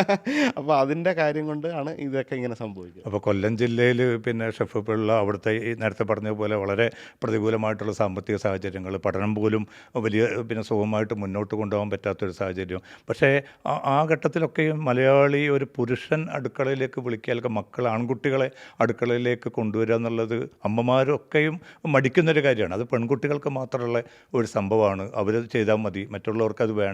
അത് നമ്മളുടെ കുടുംബങ്ങളുടെ ഒക്കെ ഒരു ഘടനയും അങ്ങനെയാണ്. എന്നിട്ടും അതിനെ എങ്ങനെ മറികടന്ന് ഈ രുചിയോടുള്ളൊരു താല്പര്യമൊക്കെ ചെറുപ്പം മുതൽ തന്നെ ഉള്ളിലേക്ക് വന്നു എന്നുള്ളത്? ചെറുപ്പം മുതലേ താല്പര്യം ഉണ്ടായിരുന്നു എന്നുള്ളത് യാഥാർത്ഥ്യമായത് പിന്നീട് ഇത് നമ്മൾ എക്സൽ ആയപ്പോഴാണ് മനസ്സിലാവുന്നത്. അന്നൊരിക്കലും ഇത് കണക്റ്റ് ആയിട്ടില്ലല്ലോ. അല്ലെങ്കിൽ ചെറുപ്പത്തിൽ ഞാൻ ചെറിയ ചെറിയ ഈ ഭക്ഷണം ഉണ്ടാക്കുന്ന സ്ഥലങ്ങളിലും കല്യാണപ്പരയിലൊക്കെ പോയി വിളമ്പാൻ പോകുന്നു, അല്ലെങ്കിൽ അവരുടെ കൂടെ നിൽക്കുന്ന കുഞ്ഞുനാൾ മുതൽ പോകുന്നുണ്ടായിരുന്നു. അന്ന് പക്ഷേ നമ്മുടെ ഈ പറഞ്ഞ പോലെ ആഹാരം കൂടുതൽ കഴിക്കാം, അല്ലെ ആദ്യം കഴിക്കാം, വിളമ്പുന്നവർക്ക് കുറച്ച് പ്രിവിലേജ് ഉണ്ട്, നമുക്ക് ഇഷ്ടപ്പെട്ടതൊക്കെ എടുത്ത് മാറ്റി കഴിക്കാം, അതൊക്കെ കൊണ്ടുപോയിട്ടുള്ളതാണ്. അപ്പം ഞാനൊക്കെ എല്ലാ കല്യാണങ്ങളിലും അന്ന് തലേ ദിവസം രാത്രിയിലൊക്കെ ഒരു വിരുന്നുണ്ട്. ആ വിരുന്നെന്നൊക്കെ പറഞ്ഞാൽ അന്നത്തെ കാലത്ത് ഇന്നത്തെ പോലുള്ളതല്ല. അന്ന് നമ്മുടെ ഇവിടെ തെക്കൻ കേരളത്തിലൊക്കെ ഒരു കല്യാണത്തലേന്നുള്ള വിരുന്നൊക്കെ പറഞ്ഞാൽ അലുവയാണ് മെയിൻ. അലുവ കിണ്ടി ഉണ്ടാക്കും. ഒരു 3 ദിവസം മുമ്പ് വലിയ വാർപ്പിനകത്ത് അരിയും ശർക്കരയും തേങ്ങാപ്പാലൊക്കെ ഇട്ടിട്ട് അലുവ കിണ്ടുക എന്ന് പറയുന്ന ഒരു പ്രതിഭാസമാണ്. ഒരു 3 ഡേയ്സ് മുമ്പ് ഒത്തിരി ആൾക്കാർ വീട്ടിലേക്ക് വന്ന് ഇതിൻ്റെ ആശാന്മാരെല്ലാം കൂടെ വന്നിട്ട് ഉണ്ടാക്കി ഈ അലുവ സെറ്റ് ചെയ്ത് വെച്ച് 2 ഡേയ്സ് കഴിയുമ്പോഴാണ് കല്യാണത്തലേന്ന്. അപ്പോൾ അതിൻ്റെ കൂടെ മിക്സർ, ഒരു ഗ്ലാസ് രസ്ന, ഇതൊക്കെയാണ് അന്നത്തെ സാധനം. ഈ ഒരു രസ്നയൊക്കെ കുടിക്കുക എന്ന് പറയുന്ന ഒരു കല്യാണം വരാൻ വേണ്ടി നമ്മൾ വലിയ ആഡംബര വിഭവങ്ങളായിരിക്കും. നമ്മളൊരു കൊക്കക്കോളയൊന്നും കേട്ടിട്ട് കൂടിയില്ല. അപ്പോൾ ഈ കലക്കിയ വെള്ളം, ആ കളറ് മാത്രമാണ് നമ്മൾ അതിനകത്ത് മധുരവും അതല്ല, ഒരു നിറവുള്ള വെള്ളം കുടിക്കുക എന്നുള്ളത്, നമ്മൾ കരിങ്ങാലി വെള്ളം പോലും നമുക്ക് ഇഷ്ടമല്ല ഇങ്ങനെ കളർ. അപ്പോൾ ഈ ഒരു കളറിൽ തണുത്ത വെള്ളം കുടിക്കാൻ പറ്റും, ഒരു കേക്ക് കിട്ടും, മിക്സർ കിട്ടും, പഴം കിട്ടും, അല്ലെങ്കിൽ അലുവ കിട്ടും എന്നൊക്കെ പറഞ്ഞ് ഇതിൻ്റെയൊക്കെ ഭാഗമാവും. അപ്പോൾ ഇത് കിണ്ടാനൊക്കെ പോയി കഴിഞ്ഞാൽ ലാസ്റ്റ് നമുക്കിത് ഈ വാർപ്പൊക്കെ വടിച്ചിട്ടൊരു സാധനം കിട്ടും. ഭയങ്കര ടേസ്റ്റാണ്. ഇപ്പോൾ ഇതൊന്നും കല്യാണങ്ങളിലില്ല. ഇതൊക്കെ ഇപ്പോൾ ബേക്കറികളിൽ മാത്രമാണ് കിട്ടുന്നൊരു സാധനം. അപ്പോൾ ഇതിൻ്റെയൊക്കെ കൂടെ പോയി ഇതൊക്കെ ഇപ്പം എനിക്ക് മനസ്സിലായി. ഞാൻ ചെറുപ്പം മുതലൊക്കെ താല്പര്യം ഉണ്ടായ ഒരു കാര്യമാണ്. പിന്നീട് ഈ മേഖലയിൽ എത്തിയപ്പോൾ അതെല്ലാം നമ്മളെ എക്സ്ട്രാ ആയിട്ട് ഹെൽപ്പ് ചെയ്തു എന്നുള്ളതാണ്. പിന്നെ എന്നിട്ട് ഈ പഠനം പിന്നെ പ്രീ ഡിഗ്രി കഴിഞ്ഞിട്ട് പിന്നെന്തായിരുന്നു അങ്ങോട്ട്? പ്രീ ഡിഗ്രി കഴിഞ്ഞ് ഫസ്റ്റ് പി ഡി സി ആയി. ഫസ്റ്റ് പി ഡി സി എനിക്ക് കംപ്ലീറ്റ് ചെയ്യാൻ പറ്റാഞ്ഞാണ് ഞാനൊരു സെക്യൂരിറ്റി ഗാർഡായിട്ട് ആദ്യത്തെ ജോലി. അവിടുന്ന് അത് ഭയങ്കര ബുദ്ധിമുട്ട്. 17 വയസ്സുകാരൻ നൈറ്റ് ഡ്യൂട്ടിയൊക്കെ ചെയ്യുക എന്നൊക്കെ പറഞ്ഞാൽ ഭയങ്കര പാടാണ്. അപ്പോൾ പേടിയുള്ള ഒരു സമയമല്ലേ. ആ ഒരു കാലഘട്ടം നമുക്ക് അറിയാമല്ലോ. ഇത് 92 മുതൽ 94 വരെയുള്ളൊരു സമയത്താണ്. അപ്പോൾ ആ സമയത്ത് അത് കഴിഞ്ഞിട്ടാണ് ഒരു ജോലി അന്വേഷിച്ചിട്ട് ഏതെങ്കിലും ഒരു ജോലി കിട്ടാൻ വേണ്ടിയിട്ട് പോയി അവസാനം ഒരു ഹോട്ടലിൽ എത്തപ്പെട്ടു. അതെവിടെയായിരുന്നു? കൊല്ലത്ത് ബിഷപ്പ് ജെറോം നഗറിൽ. അതിപ്പോഴും ഉണ്ട് ആ റെസ്റ്റോറൻറ്റ്. ഷെഫ് കിങ് എന്നാണ് എൻ്റെ പേര്. എനിക്ക് ജോലി തന്ന അദ്ദേഹം എൻ്റെ കൂടെ ഇപ്പം പാലക്കാട് എൻ്റെ ഞങ്ങളുടെ വർക്ക് ചെയ്യുന്നത് മണിസാർ എന്ന് പറഞ്ഞ അദ്ദേഹമാണ്. പുള്ളിയുടെ ഞാൻ പോയി സാറേ എനിക്കൊരു ജോലി. അപ്പം അവിടെ ജോലിയൊന്നും ഇല്ല. അപ്പോൾ ഞാൻ നോക്കുമ്പോൾ പുള്ളി നോക്കുമ്പോൾ ഒരു ചെരുപ്പൊക്കെ ഇട്ടിട്ട് ഉറക്കമുളച്ചൊരു ചെക്കൻ വന്ന് ഇങ്ങനെ ചോദിക്കുകയാണ്, അപ്പോൾ എന്തൊക്കെ അറിയാം. അപ്പോൾ ഞാൻ പറഞ്ഞു സാറേ ഞാനിങ്ങനെ തട്ടുകടയിലൊക്കെ പണിയെടുത്തിട്ടുണ്ട്. അങ്ങനെ എന്നെ പിടിച്ച് വെയിറ്ററാക്കി. എന്നെ കൊണ്ട് ആദ്യത്തെ ജോലി ആ റെസ്റ്റോറൻറ്റിലെ കംപ്ലീറ്റ് ഫാൻ തുടക്കുക എന്നുള്ളതായിരുന്നു. അങ്ങനെയാണ് കയറിയത്. അവിടുന്ന് പിന്നെ ആ ഒരു 2-3 വർഷം വർക്ക് ചെയ്തു. പിന്നീട് അതിൻ്റെ ഇടയിൽ എനിക്ക് മനസ്സിലായി ഒരു 2 വർഷമായപ്പം അതിൻ്റെ ഇടയ്ക്ക് സമയം കിട്ടുമ്പോൾ കിച്ചണിൽ പോയി പണിയെടുത്ത് ഷെഫിനെ അസിസ്റ്റ് ചെയ്യുന്നു. ആ ഷെഫിൻ്റെ കൂടെ അതൊരു ചൈനീസ് റെസ്റ്റോറൻറ്റാണ്. നല്ല ആ ടൈമിൽ ഏറ്റവും best Chinese food, American chop suey, Chinese ചോപ്സിയും ഈ ആ സമയത്തൊരു വലിയ അതെ, ആ സമയത്ത് ഇത്രയും വലിയ സൂപ്പുകളൊക്കെ, ഈ ലങ്ഫങ് സൂപ്പ്, ഹോട്ട് ആൻഡ് സോർ, അല്ലെ sweet corn, gobi manchurian, chilli chicken manchurian, എല്ലാ ടൈപ്പ് ചൈനീസ് ഫുഡൊക്കെ ആദ്യമായിട്ട് വന്ന് ട്രെൻഡാകുന്ന സമയമാണ്. ഇപ്പം പോലും ആൾക്ക് മലയാളികൾക്ക് ഇപ്പോൾ ഒരു കേരള ഫുഡ് ഇല്ലെങ്കിൽ ഇപ്പോൾ അല്ല അറബിക്കൊക്കെ ഈ അടുത്താണോ, അതിന് മുമ്പുള്ള ഫസ്റ്റ് ചോയ്സ് ചൈനീസാണ്. അപ്പോൾ ആ ചൈനീസ് ഭക്ഷണമൊക്കെ കേരളത്തിൽ ആദ്യമായിട്ട് വന്നപ്പോൾ ഒക്കെ ഫസ്റ്റ് സെർവ് ചെയ്യാനും കഴിക്കാനും പഠിക്കാനും പറ്റിയ ഒരാളാണ്. എന്നിട്ട് പിന്നെ അവിടുന്ന് എങ്ങോട്ട് അവിടുന്ന് നേരെ കോഴിക്കോട് വന്നു. കോഴിക്കോട് വന്ന് അതെൻ്റെ ഒരു ലൈഫ് ചേഞ്ച് ചെയ്തൊരു മൊമെൻറ്റാണ്. അപ്പോൾ കോഴിക്കോട് 95 ആണോ 96 ആണെന്ന് തോന്നുന്നു. അവിടെ വന്നിട്ട് ഇങ്ങനെ കാസിനോ എന്ന് പറഞ്ഞൊരു മനോഹരമായ റെസ്റ്റോറൻ്റ് ആയിരുന്നു. കേരളത്തിലെ തന്നെ ഏറ്റവും ബ്യൂട്ടിഫുൾ റെസ്റ്റോറൻ്റായിട്ട് പിന്നെ അലൂക്കാസും അവിടെ തന്നെ കോഴിക്കോടുള്ള മുഹമ്മദ് മുസ്തഫക്കയും കൂടെ ചേർന്നിട്ട് തുടങ്ങിയതാണ്. അപ്പോൾ അവിടെ അതിൻ്റെ ഇൻറ്റീരിയറൊക്കെ ഇപ്പോഴും ആൾക്കാർ പറയും, ഇന്ന് പോലും ഒരാളങ്ങനെ ചെയ്തിട്ടില്ല. തേക്കും തടിയിൽ എൻ്റെ ഇൻറ്റീരിയർ കാണാനൊക്കെ ഭയങ്കര ഭംഗി, വലിയ റെസ്റ്റോറൻറ്റ്. മലപ്പുറത്ത് നിന്നൊക്കെ ജീപ്പിൽ നിന്നൊക്കെ 20 പേര് 30 പേരൊക്കെയാണ് അവിടെ വന്ന് ഇങ്ങനെ ഭക്ഷണം കഴിക്കാനായിട്ട് ക്യൂ നിന്ന് കഴിക്കുന്നത്. കാരണം അന്നത്തെ ഇതിൽ വലിയ അത്ഭുതം വലിയ അത്ഭുതമായിരുന്നു ആ ഒരു രീതിയിൽ. ഫ്രണ്ടിൽ ഒരു ഡോർമാനൊക്കെ വന്ന് ഗസ്റ്റിനെ വിളിച്ച് കൊണ്ടുപോകുന്നു, ഫിംഗർ ബോളൊക്കെ കൊടുക്കുന്നു. ഒരു റെസ്റ്റോറൻറ്റിൽ ഫിംഗർ ബോളൊക്കെ സ്റ്റാർട്ട് ചെയ്തത് ഒരു സ്റ്റാൻഡേർഡ് 5 സ്റ്റാർ ഹോട്ടലിലേക്ക് റെസ്റ്റോറൻറ്റിലാണ് ഈ ഫിംഗർ ബോളൊക്കെ വന്നുകൊണ്ടിരുന്നത്. അപ്പോൾ ഒരു റെസ്റ്റോറൻറ്റിൽ ഗസ്റ്റിനെ ഡോറ് തുറന്ന് ഗസ്റ്റ് ഒരു വെളിയിൽ ഒരാൾ നിൽക്കുന്നു, അത് കഴിഞ്ഞിട്ട് അവരെ റിസീവ് ചെയ്തിട്ട് റിസപ്ഷനിൽ ഹോസ്റ്റസ് വരുന്നു. ഇത് ഞാൻ പറഞ്ഞ 95-ൽ കോഴിക്കോട് ഉണ്ടായതാണ്. കേരളത്തിൽ അങ്ങനെ ഒരു റെസ്റ്റോറൻറ്റ് ഉണ്ടായിട്ടില്ലായിരുന്നു. അപ്പോൾ ഇതൊക്കെ ഇൻട്രൊഡ്യൂസ് ചെയ്ത റെസ്റ്റോറൻ്റാണ് ഈ കാസിനോ. അപ്പോൾ അവിടെ വർക്ക് ചെയ്തു. അവിടെ നിന്ന് നേരെ ബാംഗ്ലൂർ പോകുന്നു. ബാംഗ്ലൂരിൽ നിന്ന് പിന്നീട് ബാംഗ്ലൂരാണ് എൻ്റെ ഒരു കരിയർ ചേഞ്ച് ആയത്. അവിടെ കോക്കനട്ട് ഗ്രൂ എന്ന് പറഞ്ഞ റെസ്റ്റോറൻറ്റിലായിരുന്നു 5 വർഷം അവിടുത്തെ ഹെഡ് ഷെഫായിട്ട് വർക്ക് ചെയ്തു. ഈ വൈകുന്നേരം അവിടുത്തെ വെയിറ്ററാണ്, രാവിലെ ഷെഫാണ്. അത് കേരള സ്വഭാവത്തിലുള്ള ഫുഡാണ്. അതെ, അവിടെ കേരളം മാത്രമല്ല, അതൊരു ആ റെസ്റ്റോറൻറ്റിൻ്റെ ഒരു പ്രത്യേകത, നമ്മുടെ KS കുമാർ എന്ന് പറയുന്നൊരു സാറുണ്ട്, നമ്മുടെ രാജീവ് ഗാന്ധി IAS, അദ്ദേഹം ഡൽഹിയിൽ നമ്മുടെ രാജീവ് ഗാന്ധി സാറിൻ്റെയൊക്കെയാണ്. അപ്പോൾ KS കുമാർ ഉണ്ടാക്കിയ റെസ്റ്റോറൻ്റാണിത്. അപ്പോൾ അദ്ദേഹം അത് കൂർഗ്, കൊങ്കൺ, ചെട്ടിനാട്, മലബാർ ഈ 4 റീജിയണിലെ ഏറ്റവും ബെസ്റ്റ് ഫുഡിനെ കൺസെപ്റ്റ് ചെയ്തിട്ട് ഒരു എക്സ്ട്രാ ഓർഡിനറി കൺസെപ്റ്റായിട്ട് ബാംഗ്ലൂരിലും ഡൽഹിയിലും അദ്ദേഹം തുറന്നതാണ്. അപ്പോൾ ഈ റെസ്റ്റോറൻറ്റ് ഒരു ഐക്കോണിക്കായിട്ട് അന്നത്തെ കാലത്ത് ഒരു അപ്പത്തിന് 60 രൂപയാണ്. ശരി, ഭയങ്കര top ആയി. 60 രൂപയ്ക്ക് അപ്പം വിറ്റാണ്. അപ്പോൾ ഞാൻ അവിടെയൊക്കെ ജോലി ചെയ്യുമ്പോൾ ഞാനിങ്ങനെ ഫോൺ വിളിച്ച് പറയും, ഇവിടെ ഒരു അപ്പത്തിന് അന്ന് 10 രൂപ എന്നൊക്കെ പറഞ്ഞാൽ നമുക്ക് ഫുഡ് കഴിക്കാം, 60 രൂപ ഒരു അപ്പത്തിന് ചാർജ് ചെയ്യുന്ന റെസ്റ്റോറൻ്റ് ഒന്ന് ആലോചിച്ച് നോക്കുക. അപ്പോൾ അത്രയും ക്വാളിറ്റിയിൽ ഈ 4 റീജിയണിലെ സ്പെഷ്യാലിറ്റി ഫുഡ് ക്രിയേറ്റ് ചെയ്തത്. അപ്പോൾ അവിടെ 5 വർഷം ജോലി ചെയ്തിട്ടാണ് ലീല പാലസ്, കൃഷ്ണനായർ സാറിൻ്റെ ബാംഗ്ലൂരിൽ തുറക്കുന്നു. ഒരു 5 സ്റ്റാർ ഹോട്ടലിൽ ജോലി ചെയ്യുന്നു. അവിടെ നിന്ന് നേരെ കുമരകത്ത് എത്തുന്നു. കുമരകത്ത് എത്തുമ്പോഴാണ് എനിക്കിങ്ങനെ ഇംഗ്ലണ്ടിലേക്ക് പോകാനുള്ളൊരു അവസരം വന്ന് 2005 ഇംഗ്ലണ്ടിലേക്ക് പോകുന്നു. വിഖ്യാതമായ Veeraswamy restaurant, Mahatma Gandhi, Winston Churchill, Charlie Chaplin ഇവരൊക്കെ കഴിച്ച റെസ്റ്റോറൻറ്റാണ്. 1927 ലണ്ടൻ പിക്കാഡ്ലി സർക്കസിലെ റീജൻറ്റ് സ്ട്രീറ്റിൽ ഓപ്പൺ ചെയ്ത റെസ്റ്റോറൻറ്റാണ്. അപ്പോൾ ആ അന്നത്തെ ഒരു രാജസ്ഥാൻ അവിടുത്തെ ഒരു സായിപ്പ്, അദ്ദേഹത്തിൻ്റെ പേര് എഡ്വേർഡ് പാൾമർ എന്ന് പറഞ്ഞാൽ അദ്ദേഹം ഇന്ത്യയിൽ വരികയും പുള്ളി ഇവിടുത്തെ രാജസ്ഥാനിലെ ഒരു ക്യൂവിനെ വിവാഹം കഴിച്ചു. അവരുടെ ഇവിടുത്തെ ഷോഫറായിരുന്നു വീരസ്വാമി എന്ന് പറഞ്ഞൊരു തമിഴൻ. അപ്പോൾ അയാളുടെ പേര് വെച്ചിട്ട് 1927 തുറന്ന ലോകത്ത് തന്നെ ഏറ്റവും അതിപുരാതനമായ ഇന്ത്യൻ റെസ്റ്റോറൻറ്റാണ്, ഫസ്റ്റ് ഇന്ത്യക്ക് വെളിയിലുള്ള ആ റെസ്റ്റോറൻറ്റിലോട്ടാണ് എന്നെ കൊണ്ടുപോയത്. അപ്പോൾ അത് ഭയങ്കര മിഷലിൻ സ്റ്റാർ റെസ്റ്റോറൻറ്റാണ്.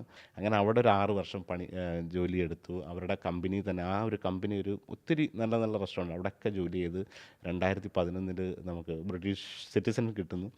പിന്നെ അങ്ങനെ പിന്നെ കുറേ സ്ഥലങ്ങളിലൊക്കെ നല്ല നല്ല റെസ്റ്റോറൻറ്റിൽ വർക്ക് ചെയ്തിട്ട് 2018 ആയപ്പോൾ എനിക്ക് വീണ്ടും ഒരു ഓപ്പർച്യൂണിറ്റി നാട്ടിലേക്ക് വരാൻ പറ്റും. നമ്മുടെ രവിപിള്ള സാറ്, അദ്ദേഹത്തിന് കേരളത്തിൽ 4 ഹോട്ടലുണ്ട്, കോഴിക്കോടും കൊല്ലത്തും തിരുവനന്തപുരത്തായിട്ട്. അപ്പോൾ അതിൻ്റെ ഒരു കൾണറി ഡയറക്ടറായിട്ട് എന്നെ കൊണ്ടുവന്നു. അപ്പോൾ ഞാൻ കരുതി ഒരു വർഷം വന്നൊക്കെ നോക്കാം. എൻ്റെ കുട്ടികളൊക്കെ അപ്പോൾ അവിടെ വലുതായി. അപ്പോൾ അവർക്കെല്ലാവർക്കും കൂടെ ഒരു നാട്ടിലേക്കൊരു 1 ഇയറോ 2 വർഷമോ നിന്നിട്ട് ഇന്ത്യ എങ്ങനെ ഉണ്ടെന്ന് അവരെ ഒന്ന് കാണിക്കാം, നല്ലതാണെങ്കിൽ. കാരണം ഈ ബ്രിട്ടനിലൊക്കെ നമ്മൾ ഒരു ഫാമിലിയായിട്ടൊക്കെ ജീവിക്കുമ്പം വേറൊരു ലൈഫ് സ്റ്റൈലാണ്.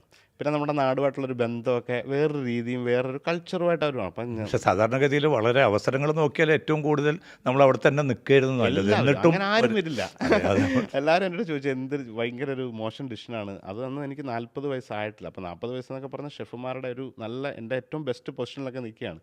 അപ്പോൾ BBC മാസ്റ്റർ ഷെഫൊക്കെ കഴിഞ്ഞിട്ടാണിത്. അപ്പോൾ ഇങ്ങനെ ഒരു ഷെഫ് എന്ന നിലയിൽ കുറേ ആൾക്കാരൊക്കെ അറിഞ്ഞു തുടങ്ങിയ സമയത്താണ്. UK പൗരത്വം ഉണ്ട്, അതെ, എല്ലാം ഉണ്ട്. അവിടെ നല്ല ജോലി, ഭാര്യയ്ക്ക് ജോലി, കുട്ടികൾ അവിടെ പഠിക്കുന്നു, 5 ദിവസത്തെ ജോലി, വലിയ നമ്മളൊരു ഒരു സ്ഥാപനത്തിൽ കുറേ വർഷം വർക്ക് ചെയ്ത് അവിടുത്തെ ഏറ്റവും സീനിയർ മോസ്റ്റായി നിങ്ങളൊരു പ്രൂവ് ചെയ്യുമ്പോൾ പിന്നെ അവിടുത്തെ നമ്മളൊരു കംഫർട്ട് സോണിലെത്തും, ഏറ്റവും ബെസ്റ്റ്. പിന്നെ ആരെയും നമ്മൾ ബോധിപ്പിക്കേണ്ട കാര്യമില്ല.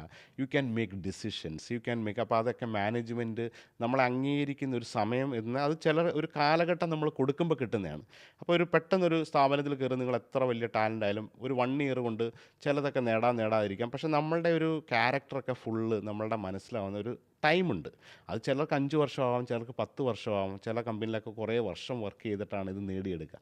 അപ്പോൾ ആ ഒരു സ്ഥാപനത്തിൽ ഞാൻ കുറേ വർഷം ജോലി ചെയ്ത് ആ ഒരു പെർഫെക്റ്റായിട്ട് നിൽക്കുമ്പോഴാണ് ഇങ്ങനൊരു ഓപ്പർച്യൂണിറ്റിയിൽ തിരിച്ച് നാട്ടിലേക്ക് വരുന്നു. നാട്ടിൽ വരുന്നത് നല്ല രസമായിട്ട് ഞാൻ കരുതി ഒരു വർഷം കഴിഞ്ഞോ അല്ലെങ്കിൽ മാക്സിമം 2 ഇയർ കഴിഞ്ഞ് തിരിച്ച് UK പോകാം. നമുക്ക് എല്ലാവരും സിറ്റിസണാണ്, എപ്പോൾ വേണമെങ്കിലും അങ്ങനെ വിസയുടെ റെസ്ട്രിക്ഷൻസ് ഒന്നുമില്ല. അപ്പോൾ നാട്ടിൽ നിന്ന് ഫാമിലിയൊക്കെ ആയിട്ട് ഒരു രസമായിട്ട് നിന്നിട്ട് പോകാമെന്ന് കരുതിയപ്പോഴാണ് കോവിഡ് വന്ന് ലൈഫ് വേറെ രീതിയിലേക്ക് മാറുന്നു. അവിടുന്നാണ് ഫിഷ് നിർവ്വാണം എന്ന് പറയുന്നൊരു മറ്റൊരു അതെ പിന്നെ അതെ ഒരു അതെ അതെ. പ്രതീകമായിട്ട് മാറുന്നത്. ഇപ്പോൾ ഫിഷ് നിർവ്വാണം എന്ന് കേൾക്കുമ്പോൾ പെട്ടെന്ന് തന്നെ ഷെഫ് പിള്ള എന്നാണ് നമ്മുടെ മനസ്സിലും മലയാളികളുടെ മൊത്തം മനസ്സിലും വരുന്നത്.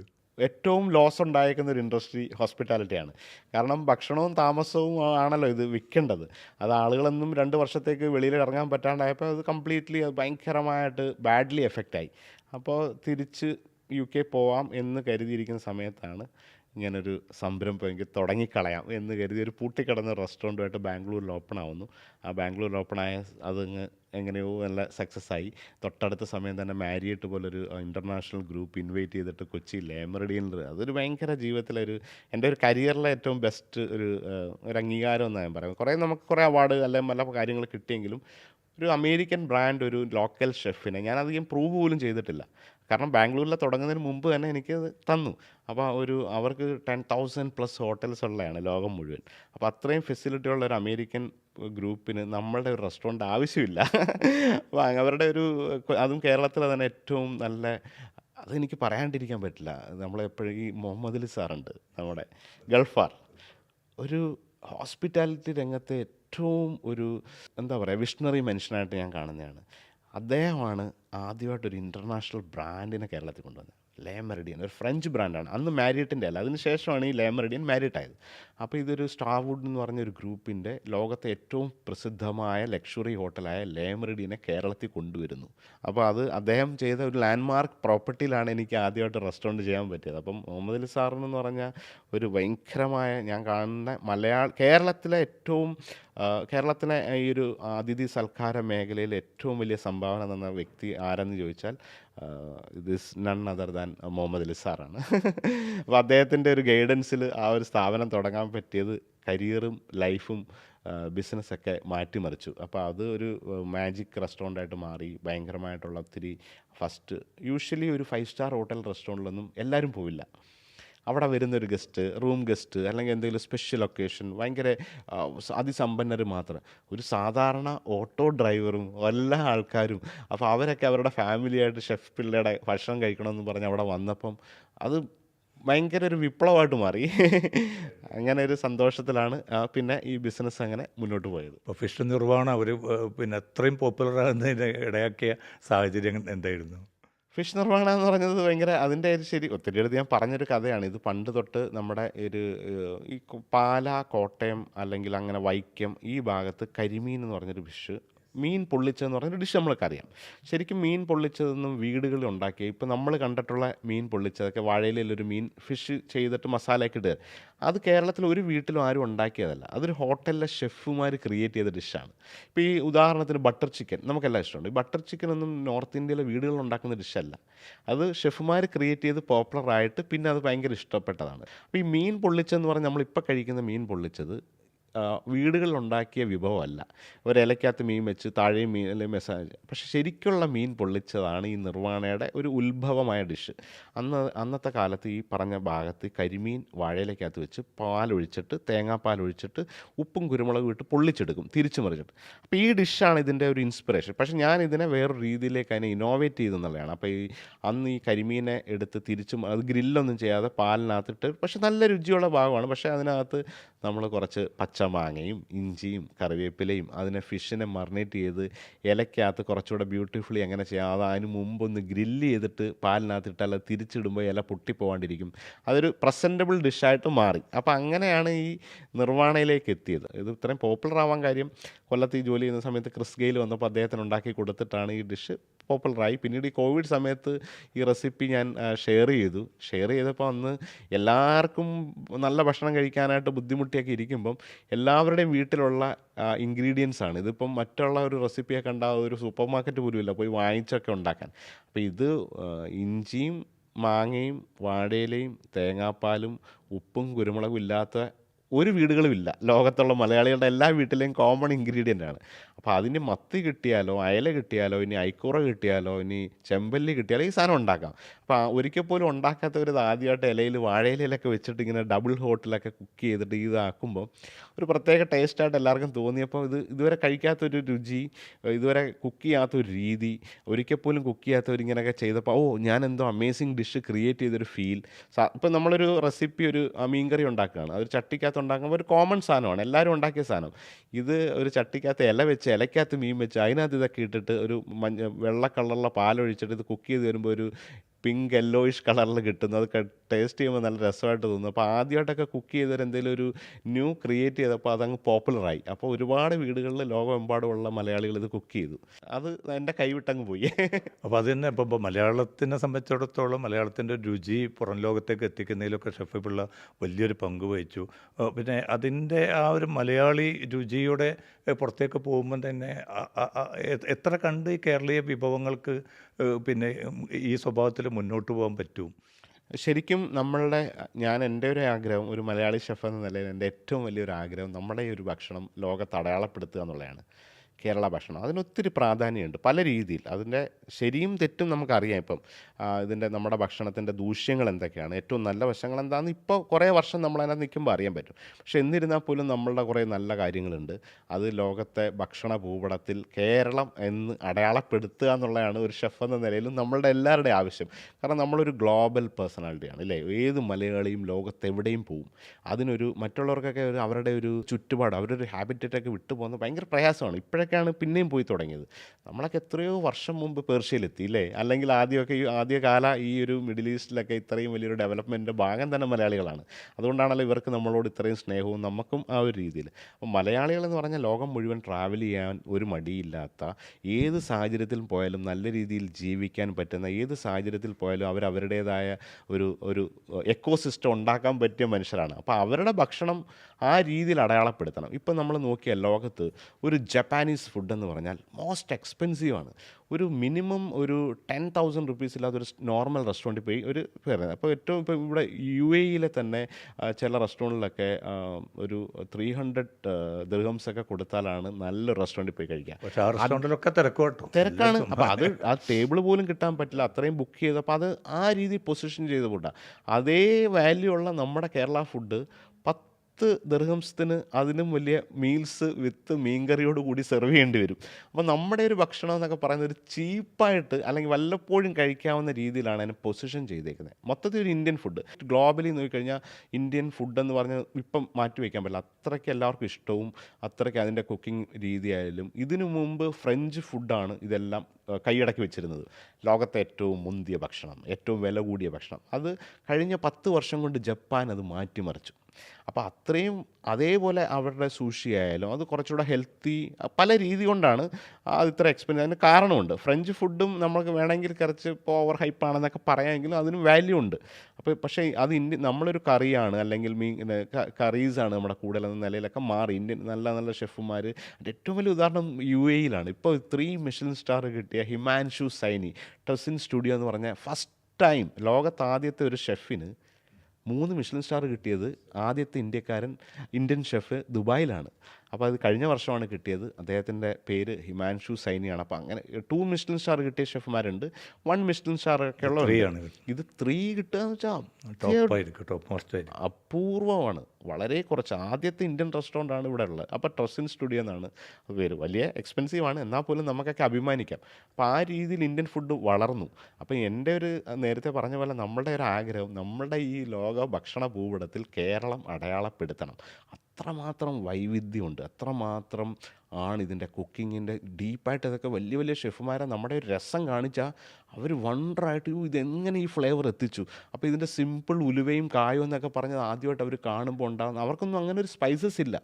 എല്ലാം ബ്ലാക്ക് പെപ്പറിൻ്റെ, നമ്മുടെ പോർച്ചുഗീസുകാർ കേരളത്തിൽ നിന്ന് വന്ന് കൊണ്ടുപോയതിന് ശേഷം ഉണ്ടായ രുചികളാണ് അവർക്കൊക്കെ. അതിനും ഒന്നാലോചിച്ചു, ബ്രിട്ടനിലൊക്കെ ബ്രിട്ടീഷുകാരുടെ അടുത്തൊക്കെ ഈ പെപ്പർ കൊണ്ടുപോയതിന് ശേഷമാണ് ഇച്ചിരിയെങ്കിലും എരിവോടുകൂടി കഴിച്ചു. അപ്പോൾ അതിന് മുമ്പ് എന്തായിരുന്നു, ഉപ്പിട്ട് പുഴുങ്ങിയ ഭക്ഷണമാണ് അവിടെ. അപ്പോൾ അതൊക്കെ വെച്ച് നോക്കുമ്പം ഇന്ത്യയിലെ ഈ ഭക്ഷണ രീതി, അത് കേരളത്തിൽ ഇത്രയും സുഗന്ധദ്രവ്യങ്ങൾ, ഇത്രയും മാത്രം സുഗന്ധ വ്യഞ്ജനങ്ങൾ ഉപയോഗിക്കുന്ന, അല്ലെങ്കിൽ ഇത്രയും അതിൻ്റെ ഒരു സാമ്പാർ, ഇപ്പം സാമ്പാർ എന്നൊക്കെ പറഞ്ഞൊരു വെജിറ്റബിൾ ഒരു ബ്രോത്ത് അല്ലെങ്കിൽ അങ്ങനെ ഒരു ഹെൽത്തിയാണല്ലോ. അപ്പോൾ ഇതിൻ്റെയൊക്കെ ഒരു മിക്സ് ഓഫ് സ്പൈസൊക്കെ ഒരു ഉദാഹരണത്തിന് ഇപ്പോൾ ഈ ഒരു ജപ്പാനീസ് ക്വിസിൻ നാസർ കേക്ക് ഉണ്ടാക്കണമെങ്കിൽ ഒരു 1 മന്ത് റെസിപ്പി എടുത്ത് ട്രെയിൻ ചെയ്താൽ നിങ്ങൾക്ക് നല്ലൊരു സൂഷി ഉണ്ടാക്കാനൊക്കെ ഇച്ചിരിയുടെ അതിൻ്റെ എക്സ്പെർട്ട് ആവണം. അല്ലാതൊക്കെ ഇപ്പോൾ ഒരു ഫ്രഞ്ചിൽ ഒരു ഡെസേർട്ട് ആയിക്കോട്ടെ, അല്ലെങ്കിൽ ഏതെങ്കിലുമൊക്കെയാണ് അതിൻ്റെ സോസ് എങ്ങനെ ഉണ്ടാക്കണം, ഒന്ന് മെനക്കെട്ടാൽ ഇൻഗ്രീഡിയൻസ് വാങ്ങിച്ച് ഒരു 10 തവണ വീതം ട്രൈ ചെയ്താൽ നിങ്ങൾക്കൊരു 10 ഔട്ട്, ഇപ്പോൾ ഏറ്റവും ബെസ്റ്റ് 10 ആണെങ്കിൽ നിങ്ങൾക്കൊരു 7 വരെങ്കിലും എത്താൻ പറ്റും. ആദ്യമായിട്ടുള്ള ഞാൻ നാസർക്കാണ്, നിങ്ങളൊരു കുക്കല്ല, പക്ഷേ നിങ്ങൾ വിചാരിച്ചാൽ നടക്കും. പക്ഷേ നിങ്ങൾ ഇതേ കാറ്റഗറിയിൽ ഒന്നും അറിയാത്ത ഒരാൾ ഒരു സാമ്പാർ വെക്കണമെങ്കിൽ 1 മാസമോ 5 മാസമോ ആയാലും നിങ്ങൾക്കൊരു 50 പേർക്ക് പെർഫെക്റ്റ് സാമ്പാറിൻ്റെ ടെക്സ്ചർ, അതിനകത്ത് വഴുതനങ്ങയുടെ സൈസ് ഇങ്ങനെ ആയിരിക്കണം, അതിൻ്റെ കുക്ക് ചെയ്താൽ കാണണം, പച്ചമുളക് ഉടയാൻ പാടില്ല, അല്ലെ ആ പരിപ്പിൻ്റെയും ചാറിൻ്റെയും ആ കായത്തിൻ്റെ ആ മേമ്പൊടി കൃത്യമായിരിക്കുന്ന, അതൊക്കെ നേടിയെടുക്കണമെങ്കിൽ വർഷങ്ങൾ വേണം. അപ്പോൾ അത്രയും ഡീപ്പായിട്ടുള്ള നമ്മുടെ ഈ ഭക്ഷണ രീതി അടയാളപ്പെടുത്തുക എന്നുള്ളത് നമ്മളുടെ എല്ലാ ഓരോ മലയാളികളുടെ ആവശ്യമാണ്. ഈ അൺഹെൽത്തി ട്രെൻഡ് എന്ന് പറഞ്ഞാൽ ഇപ്പോൾ സ്പൈസസിൻ്റെ അളവ് വലിയ തോതിൽ കൂട്ടും. ഇത്രയേറെ മുളകൊക്കെ മലയാളി തിന്നേണ്ടതുണ്ടോ എന്നൊക്കെ തോന്നുന്നു. അതോടൊപ്പം തന്നെ ഈ അറബ് ലോകത്തെ അറബികൾക്ക് മലയാളി ഫുഡ് എന്ന് പറയുമ്പോൾ ആകെയുള്ള ഇതാണ് എരിവ് എന്നുള്ളത് അവർക്ക്. അതെ, അപ്പോൾ അതിനെ പിന്നെ കുറച്ചും കൂടി നമ്മൾ തോന്നുന്നു കുറയ്ക്കണ്ടേ. സംഗതികളൊക്കെ ശരിയാണ്, സ്പൈസസൊക്കെ വലിയ ഘടകങ്ങൾ തന്നെയാണ്, മറ്റ് പല രാജ്യങ്ങൾക്കും അവകാശപ്പെടാൻ പറ്റില്ല. പക്ഷേ ഇതിൻ്റെ അളവ് കുറച്ച് കൂടിപ്പോകുന്നില്ല എന്നുള്ളത്. തീർച്ചയായിട്ടും അതാണ് ഞാൻ പറഞ്ഞത്. നമ്മുടെ നല്ല വശങ്ങളും മോശം വശങ്ങളും ഉണ്ട്. നമ്മളുടെ ഭക്ഷണത്തിൻ്റെ ഈ കുക്ക് മെത്തേഡുകളും ഈ ഉപയോഗിക്കുന്ന രീതിയും അല്ലെങ്കിൽ ഇതൊക്കെയാണ് ഇതിനകത്ത് ആളുകൾ വിമർശിക്കുന്നത്. ഇപ്പോൾ നമ്മൾ മലയാളി അല്ലാത്ത ആൾക്കാർക്ക് ഇത് കഴിക്കുമ്പം അവർക്കറിയാം എന്തൊക്കെയാണ് ഇതിൻ്റെ ഒരു പ്രശ്നങ്ങളെന്നുള്ളത്. അപ്പോൾ ഓവറായിട്ട് സ്പൈസ്, അതുപോലെ ഓവറായിട്ട് കുക്ക് ചെയ്യുന്ന കുറേ രീതികളൊക്കെ മാറിയാൽ, പക്ഷേ ഇപ്പോൾ അതിന് വലിയ രീതിയിലൊരു മാറ്റം വന്നിട്ടുണ്ട്. ഇപ്പം നമ്മളുടെ ആളുകളൊക്കെ പല ലോകത്തെ എല്ലാ ഭക്ഷണങ്ങളും എല്ലാവർക്കും അറിയാം. ഇപ്പോൾ ഏതൊരു കേരളത്തിലെ ഏതെങ്കിലും ഒരു ചെറിയ ഒരു വില്ലേജ് അല്ലെങ്കിൽ ഒരു ചെറിയ ഭാഗത്തുള്ളവർക്ക് പോലും ഈ സൂഷിയും കർപ്പാച്ചിയും ഒക്കെ അറിയാം. അവരിത് സോഷ്യൽ മീഡിയയുടെ ഒരു ഇൻഫ്ലുവൻസും, അതിപ്പോൾ കൊച്ചി പോലുള്ളൊരു സ്ഥലത്ത് വന്നാൽ പോലും ലോകത്തെ എല്ലാത്തരം ഭക്ഷണങ്ങളും ലഭിക്കുന്ന ഒരു ഇടമായിട്ട് മാറി. കൊറിയൻ ഫുഡ് അടക്കം ഇപ്പോൾ വലിയ സ്വാധീനം. കൊറിയൻ ഫുഡ്, ഇപ്പോൾ കൊറിയ എന്ന് പറഞ്ഞത് ഇപ്പോൾ അത് വെബ് സീരീസ് ആയിക്കോട്ടെ, മൂവീസ് ആയിക്കോട്ടെ, മ്യൂസിക് ആയിക്കോട്ടെ, ഫുഡ് പോലും ഇപ്പോൾ അതൊരു പാഷനായിട്ട് കൊണ്ടുവന്ന് കിടക്കണം. അപ്പോൾ ലോകത്തെ ഭക്ഷണ രീതികളെക്കുറിച്ച് മലയാളികൾക്ക് അറിയാം. അപ്പോൾ അതനുസരിച്ചിട്ട് അവർ ആ ഒരു ഭക്ഷണം കഴിക്കുകയോ അതിനെക്കുറിച്ച് കൂടുതൽ ഡീറ്റെയിൽ ആയപ്പം അവരത് നമ്മുടെ ഫുഡുമായിട്ട് കമ്പയർ ചെയ്യും. അപ്പോൾ ഇതേ ചിക്കൻ എന്തിനാണ് ഇത്രയും വേവിച്ചുടച്ചിട്ട് എനിക്ക് ആ എല്ലിൻ്റെ എടുക്കുമ്പം ആ ഒരു ടെക്സ്ചറൊന്നും കിട്ടാണ്ട് കഴിക്കുക. പണ്ട് കുക്കറിനകത്തിട്ട് അങ്ങ് അടിച്ചങ്ങ് കറി വെക്കുമ്പോൾ ഗരം മസാലയുടെയും അല്ലെങ്കിൽ മുളകും മല്ലിയുടെയൊക്കെ സ്വാദുണ്ട് ചാറിന്. പക്ഷേ ആ ഇറച്ചി എന്ന് പറഞ്ഞാൽ ആ ഇറച്ചി വേറൊരിടത്ത് കഴിച്ച ആ ടെക്സ്ചറിൽ, അല്ലെങ്കിൽ അവരിങ്ങനെ വീഡിയോ ഒരിക്കൽ പോലും കഴിച്ചില്ലെങ്കിൽ പോലും ഒരു 18 അല്ലെങ്കിൽ ഒരു കുട്ടിക്ക് മനസ്സിലാവും ഇത് ഈ കൊറിയയിലെ ഈ ചിക്കൻ ഇത്രയേ കുക്ക് ചെയ്യുന്നുള്ളൂ, ഇതിന് ഇതായിരുന്നു ഫ്ലേവർ, ഇത് എടുക്കുമ്പോൾ അത് അതിൻ്റെ ബോണിൽ നിന്ന് ആ മീറ്റ് കൃത്യമായിട്ട് വരും, ഇതിങ്ങനെ ലൂസായിട്ട് പശ പോലെ അരഞ്ഞു പോകുന്ന രീതിയിൽ എന്തിനാണ് കുക്ക് ചെയ്യുന്നതൊക്കെ ചോദ്യമായപ്പോൾ ആളുകൾ കുക്കിംഗ് രീതി മാറാൻ തുടങ്ങി. മീൻ വേവിച്ചുടച്ച് ചിലപ്പം ഒന്ന് എടുത്തു കഴിഞ്ഞാൽ ഉടഞ്ഞു പോകുന്ന പരുവത്തിലാവും. അപ്പോൾ ഫിഷൊക്കെ ഒന്ന് ഒരു 2 മിനിറ്റ് കാണും. പുതിയ റീൽസൊക്കെ നോക്കുമ്പം വലിയ സാൽമനൊക്കെ എടുത്തിട്ട് ഒരു സൈഡിലൊന്ന് ഗ്രില്ല് ചെയ്യുന്നു, തിരിച്ചിടുന്നു, നോക്കുമ്പോൾ സെൻട്രൽ വെന്തിട്ടില്ല, അതിങ്ങനെ ആസ്വദിച്ച് കഴിക്കുന്നു, തുറക്കുമ്പോൾ അതിൻ്റെ നീരിങ്ങനെ ഇറങ്ങുന്നു. അപ്പോൾ ഇതൊക്കെ കാണുമ്പോൾ ഇവിടെയുള്ള മത്തിയൊക്കെ ഇപ്പോൾ ഇങ്ങനെ കുക്ക് ചെയ്യാൻ തുടങ്ങി. അപ്പോൾ അതുകൊണ്ട് നമ്മൾ ഭയങ്കര വലിയൊരു മാറ്റം വരുന്നുണ്ട്. എല്ലാ വീടുകളിലും ഇതിനെക്കുറിച്ച് ഒരു അവയർനെസ് ആയി. ഓവർ കുക്ക് ചെയ്ത് കഴിക്കരുത്, അല്ലെങ്കിൽ ഹെൽത്തി ആയിട്ട് കഴിക്കുക എന്നുള്ള ആ രീതിയിലേക്ക് മാറി. അപ്പം മലയാളികളുടെ ഈ ഭക്ഷണ രീതിയെക്കുറിച്ച് പറഞ്ഞപ്പോൾ ഏറ്റവും വലിയത് അൺഹെൽത്തി എന്നുള്ള രീതിയിൽ നമ്മളുടെ ഇപ്പോഴത്തെ പണ്ടത്തെ ഇത്രയും പറയുന്ന ഇതേ സമയത്ത് ഞാൻ ഇത്രയും പുകഴ്ത്തി പറയുന്നെങ്കിലും നമ്മളുടെ ഈ ചോറും കറികളും അല്ലെ ബിരിയാണി എന്നും ഇന്നത്തെ മലയാളിയുടെ മെയിൻ ഭക്ഷണമാവാൻ പാടില്ല എന്ന് എനിക്കും അറിയാം. കാരണം അതൊക്കെ അന്നത്തെ അധ്വാനം വേറെയാണ്. അന്ന് സ്വാഭാവികമായിട്ട് നടക്കും, സ്വാഭാവികമായിട്ട് ഒരുപാട് മണ്ണിൽ പണിയെടുക്കുന്ന അല്ലെങ്കിൽ എന്തെങ്കിലുമൊക്കെ ശരീരം വിയർക്കുന്ന കുറേ ജോലികൾ ചെയ്യുന്നവർക്ക് പറ്റിയ ഏറ്റവും ബെസ്റ്റ് ഫുഡാണ് കേരള ഭക്ഷണം. ഇപ്പോൾ പഴങ്കഞ്ഞി എന്നൊക്കെ പറയുന്നത് അതാണ്, അധ്വാനിക്കുന്നവനുള്ള ഒരു സംഭവമാണ്. അതിലുള്ള അധ്വാനിക്കുന്നവരാണ് പ്രോട്ടീനും സംഭവങ്ങളൊക്കെ അതിലുണ്ട്. എല്ലാം. ഇപ്പോൾ ഒരു മനുഷ്യന് പ്രോട്ടീനോ കാർബോഹൈഡ്രേറ്റ്സോ അല്ലെങ്കിൽ ആവശ്യം ഫൈബറൊക്കെ വേണമെന്നുള്ള ഒരു ബാലൻസ് ചെയ്ത് വേണമെന്നൊക്കെ എല്ലാം അറിയാം. അപ്പോൾ ഇത് ഓവറായിട്ടുള്ള കാർബ് അല്ലെങ്കിൽ നമുക്ക് അന്നജം കൂടിയ ഭക്ഷണമാണ് കേരളത്തിൻ്റെ. അരി എന്ന് പറയുന്നത് നമ്മുടെ ഒരു സ്റ്റാപ്പിളാണ്.